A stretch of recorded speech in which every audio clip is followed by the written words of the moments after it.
আমি আগৰ বাতৰি দেখুৱাইছিলোঁ যে কিদৰে আচলতে যোৰহাটত ইউৰিয়া সাৰৰ কৃত্ৰিম নাটনি সৃষ্টি কৰা হৈছে, কিদৰে আচলতে বহিৰাগত বণিকৰ হাতৰ মুঠিত আচলতে যি ইউৰিয়া সাৰ আচলতে ইউৰিয়া সাৰ তেওঁলোকে হাতৰ মুঠিত ৰাখিছে আৰু এখন কলা বজাৰৰ সৃষ্টি কৰিছে।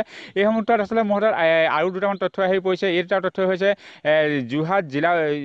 যোৰহাট যি কৃষি বিভাগ আছে, সেই কৃষি বিভাগৰ পৰা যি অনুমোদিত যি আছে ডিলাৰশ্বিপ আছে, সেই ডিলাৰশ্বিপৰ 3খনকৈ ডিলাৰ HK গোৱেংকা, HBS আৰু স্বস্তিক এণ্টাৰপ্ৰাইজ, এই 3খন এণ্টাৰপ্ৰাইজৰ যোৰহাট জিলাত কোনো ধৰণৰ অস্তিত্ব নাই। আৰু এই অস্তিত্বহীন যি আচলতে প্ৰতিষ্ঠান, এই ব্যৱসায়িক প্ৰতিষ্ঠানকেইখনৰ নামত আছে আবণ্টন হৈছিল 189 মেট্ৰিক টন ইউৰিয়া সাৰ। আৰু এই ইউৰিয়া সাৰ কিন্তু যিহেতু ব্ৰহ্মপুত্ৰ ফাৰ্টিলাইজাৰৰ পৰা আহিছিলে, ব্ৰহ্মপুত্ৰ ফাৰ্টিলাইজাৰৰ পৰা পোনে যোৰহাটত যিহেতু তেওঁলোকে নমাব লাগিছিল, কিন্তু যোৰহাটত ননমাই সমগ্ৰ যি আছিলে ইউৰিয়া, সেই ইউৰিয়া কিন্তু নমোৱা হৈছিল ফৰকাটিঙত। সিও আচলতে এক ৰহস্যৰ বিষয়, কিন্তু প্ৰতিষ্ঠানকেইটা যিহেতু অস্তিত্বই নাই, গতিকে এই 189 টন যি ইউৰিয়া, সেই ইউৰিয়া ক'ত গ'ল সেয়াও আচলতে ৰহস্য হৈ ৰৈছে।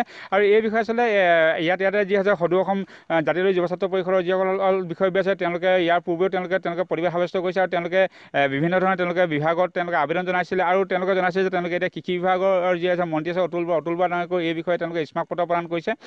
মোৰ হাতে ইয়াতে পুনৰ ইয়াতে জাতীয় যুৱ ছাত্ৰ পৰিষদৰ বিষয়ববীয়াসকলে তেওঁলোকৰ পৰা পোনপটে জানিব বিচাৰিম, কি ক'ব যে 189 টন ইউৰিয়া সাৰ বৰ্তমানে ক'ত গ'ল, বা যিখন অস্তিত্বহীন যিখন প্ৰতিষ্ঠান, এই প্ৰতিষ্ঠানখনৰ উপস্থিতি বা তেওঁলোকে আপোনালোকে সৰজমিন তদন্ত কৰিছিলে নেকি? হয়, আমি দীৰ্ঘদিন ধৰি লাগি আছোঁ কৃষক ৰাইজক সকাহ দিয়াৰ উদ্দেশ্যে। সাৰৰ যিটো ইয়াত নাটনি হৈছে, সাৰৰ যি অধিক মূল্য হৈছে, সকাহ দিয়াৰ কাৰণে আমি দীৰ্ঘদিন ধৰি প্ৰচেষ্টা চলাই আছোঁ সংগঠনৰ পৰা।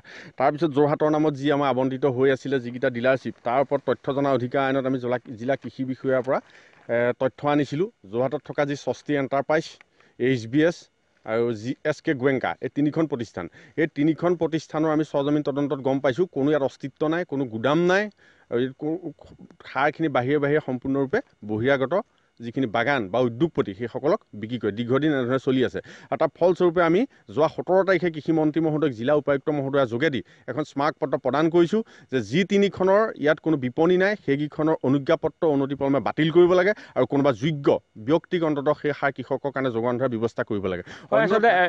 আচলতে তেওঁলোকে আছে যি আচলতে যোগ্য আচলতে যি আচলতে প্ৰতিষ্ঠান আছে, যিসমূহ ইয়াত ব্যৱসায়িক প্ৰতিষ্ঠান আছে বা যিসমূহ ইয়াত আছে, তেওঁলোকক প্ৰদান কৰিব লাগে। আৰু যোৰহাট জিলা যি আচলতে কৃষি বিভাগ আছে, সেই কৃষি বিভাগৰ মই আচলতে পঢ়ি দিছোঁ, তেওঁলোকে আচলতে agriculture service, Jorhat fertiliser, agro' India, Borhola fertiliser, Lakshmi agro' Borhola, AD agro' solution, Subir Pal বাইপাছত আছে। আৰু এই আচলতে যি 3খন শেষৰ যি 3খন আচলতে ব্যৱসায়িক প্ৰতিষ্ঠান, স্বস্তিক এণ্টাৰপ্ৰাইজ, HBS ফাৰ্টিলাইজাৰ আৰু SK গোৱেংকা, এই 3খনৰ কোনো ধৰণৰ অস্তিত্ব নাই। আৰু স্বস্তিক এণ্টাৰপ্ৰাইজ নামৰ যিখন আচলতে দোকানৰ কথা বা যিখন ব্যৱসায়িক প্ৰতিষ্ঠানৰ কথা কোৱা হৈছে, সেইখনক কিন্তু কোৱা হৈছে নিয়াৰ যোৰহাট ফাৰ্টিলাইজাৰ, কিন্তু যোৰহাট ফাৰ্টিলাইজাৰৰ ওচৰত তেনেকুৱা কোনো ধৰণৰ ব্যৱসায়িক প্ৰতিষ্ঠান নাই। দ্বিতীয়তে HBS ফাৰ্টিলাইজাৰ এণ্ড কেমিকেল যিখন আছে তেওঁলোকৰ যোৰহাট বাইপাছ নিয়াৰ অৰ্বিট হোটেল, এই অৰ্বিট হোটেলৰ কাষতো কিন্তু কোনো ধৰণৰ তেনেকুৱা ব্যৱসায়িক প্ৰতিষ্ঠান নাই। আৰু যিখন দিয়া আছে HK গোৱেংকা AT ৰোড, এতিয়া HK গোৱেংকা AT ৰোডৰ যি আচলতে এইটো আধৰুৱা এটা আচলতে তথ্য হয়।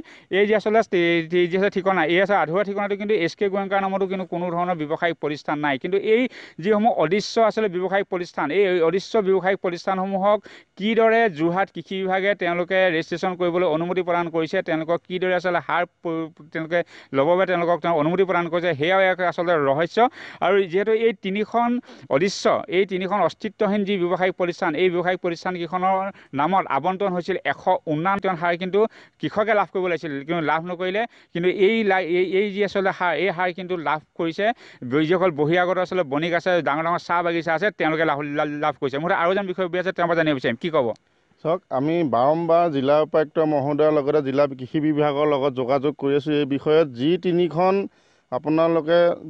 ইয়াত দেখা পাইছে যে স্বস্তিক, HBS আৰু গোৱেংকা ট্ৰেডাৰ্ছ, এওঁলোকৰ কোনো ইয়াত কেলকাতাৰ পৰা মেইনটেনেঞ্চ হৈ থাকে, যেতিয়া কৃষি বিষয়া আৰু কৃষি বিভাগৰ লগত এটা ৰহস্য তেওঁলোকৰ লগত তাৰমানে সম্বন্ধ আছে বুলি জানো আজি বহুত দিনৰ আগৰ পৰা। কিন্তু সেই বিষয়ে আমি এতিয়া জিলা কৃষিমন্ত্ৰীক আমি আমাৰ ৰাজ্যৰ কৃষিমন্ত্ৰী ডাঙৰীয়ালৈ জিলা উপায়ুক্ত মহোদয়ৰ যোগেদি এখন স্মাৰকপত্ৰ প্ৰদান কৰিছোঁ। যদি অনাগত দিনৰ 7 দিনৰ ভিতৰত যদি কোনো তেখেতে ব্যৱস্থা নলয়, আমি এটা গণতান্ত্ৰিক প্ৰক্ৰিয়াৰে জংগী আন্দোলন কৰিবলৈ বাধ্য হ'ম। হয়, আচলতে কৃষিৰ লগত জড়িত খেতিয়কসকলে যি সাৰ আচলতে লাভ কৰিব লাগে, কিন্তু সেই সাৰ আচলতে নিয়ন্ত্ৰিত হৈ আহিছে কলিকতাৰ পৰা।